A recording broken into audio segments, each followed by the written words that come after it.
அன்பு தமிழ் நெஞ்சங்களுக்கு வணக்கம். ஃபர்ஸ்ட் ஷோ நிகழ்ச்சிக்கு உங்களை அன்போடு வரவேற்கின்றேன். இன்றைய ஃபர்ஸ்ட் ஷோ நிகழ்ச்சியில் இரவின் விழிகள் திரைப்படத்தின் திரை விமர்சனத்தை தெரிந்து கொள்ளப் போகிறோம். வாங்க நிகழ்ச்சிக்கு போவோம். சோசியல் மீடியாவின் வளர்ச்சியும் அதனால் சில இடங்களில் ஏற்படுகின்ற விபரீதங்களும் மரணங்களும் தான் இந்த படத்தின் கதை. அதை கிரைம் த்ரில்லர் பாணியில் சொல்லி இருக்கிறார்கள். இந்த படத்தின் கதாநாயகன் மகேந்திராவும் கதாநாயகி நீமா ரேவும் சோசியல் மீடியாவில் புகழ்பெற்றவர்களாக இருக்கிறார்கள். இவர்கள் தயாரிக்கும் கண்டென்ட் பெரிய அளவில் ரீச் ஆகிறது. இதனால் புதிய புதிய கண்டென்ட்களை தேடி அலைகிறார்கள். ஒரு முறை அடர்ந்த காட்டு பகுதிக்கு, அதாவது வனப்பகுதிக்கு போறாங்க. அங்க ஒரு விபத்துல சிக்கிக்கிறாங்க. ஒரு சைக்கோ த்ரில்லர்கிட்ட மாட்டிக்கிறாங்க.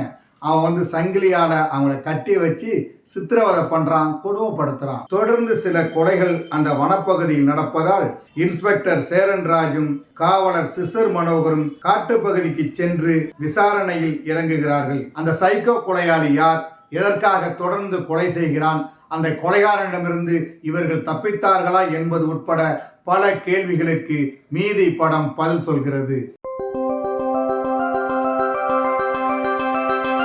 இந்த படத்தின் நாயகனாக மகேந்திரா நடித்திருக்கிறார். தின்னுகிட்டே இருக்கிற பாத்திரம், எப்ப பார்த்தாலும் ஏதாவது தின்னுகிட்டே இருப்பாரு. அதே மாதிரி காதலியோட கொஞ்சம் மகிழ்வாரு. இரண்டாம் பாதியில் காட்டுக்குள் மாட்டிக்கொள்கிறார், புதைகுழியில் சிக்கிக் கொள்கிறார். கதாநாயகியை காப்பாற்றுவதற்காக சைக்கோ கொலையாளியிடம் மாட்டிக்கொள்வது என்று படம் முழுக்க பரபரப்பூட்டுகிறார். இந்த படத்தில் கதாநாயகியாக நீமாரை நடித்திருக்கிறார்.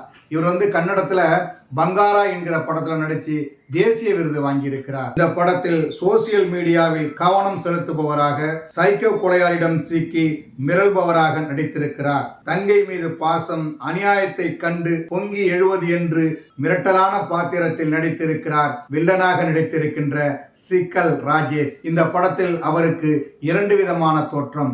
ஒரு தோற்றத்தில் தங்கை மீது பாசமுள்ளவராக அழகாக தெரிகிறார். இன்னொரு தோற்றத்தில் கோபம் கொண்டவராக சைக்கோ வில்லனாக காட்சியளிக்கிறார். இந்த இரண்டு தோற்றத்திலும் நன்றாகவே நடித்திருக்கிறார். சோசியல் மீடியாவால் பாதிப்புக்கு ஆளாகி மரணிப்பவராக நிழல்கள் ரவி, ஒரு பாடலுக்கு வரும் மஸ்காரா அஸ்மிதா, இன்ஸ்பெக்டராக வரும் சேரன்ராஜ், காவலராக வரும் சிஸ்டர் மனோகர், ஈஸ்வர் சந்திரபாபு, கிளி ராமச்சந்திரன் என படத்தில் நிறைய பேர் நடித்திருக்கிறார்கள்.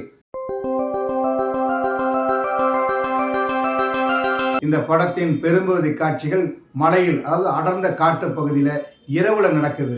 அந்த இரவையும் பயத்தையும் நமக்குள் தீல் உணர்ச்சியை உருவாக்கும் விதமாக ஒரு மிரட்டலான ஒளிப்பதிவை தந்திருக்கிறார் ஒளிப்பதிவாளர் பாஸ்கர். படத்தை விறுவிறுப்பாக எடுத்து செல்கிறது ஆர் ராமரின் படத்தொகுப்பு. இந்த படத்திற்கு AM அசார் இசையமைத்திருக்கிறார். வாடா கருப்பா என்கிற பாடலில் நிமிர வைக்கிறார். பின்னணி இசையிலும் கவனிக்க வைக்கிறார். இந்த படத்தின் கதை எழுதி இயக்கியிருக்கிறார் சிக்கல் ராஜேஷ். சில சோசியல் மீடியாவால் சமுதாயத்தில் நடைபெறும் தவறுகள், அதனால் ஏற்படும் பாதிப்புகளை வைத்து அதற்கு பழிவாங்கும் ஒரு முரட்டு இளைஞனின் திரைக்கதையை கொண்டு பரபரப்பான காட்சிகள் மூலம் படமாக்கி இருக்கிறார். பிளாஷ்பேக் காட்சியில தங்கை கேரக்டர் வரும். அதாவது ஒரு தைரியமான பொண்ணு அநியாயத்தை தட்டி கேட்கும், பிரச்சனைகளை கண்டு பயப்படாது.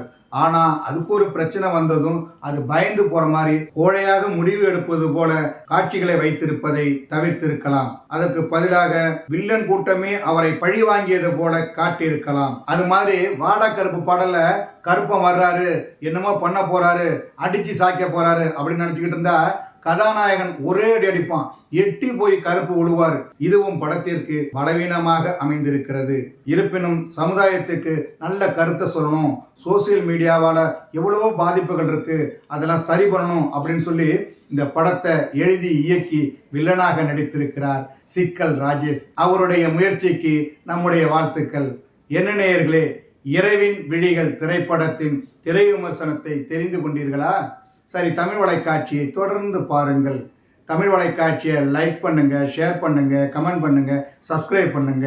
தமிழ் வலைக்காட்சியின் புதிய அப்டேட்டுகள் உடனுக்குடன் உங்களுக்கு தெரிய வர அருகில் உள்ள பெல் பட்டனை மறக்காமல் அமுக்குங்க.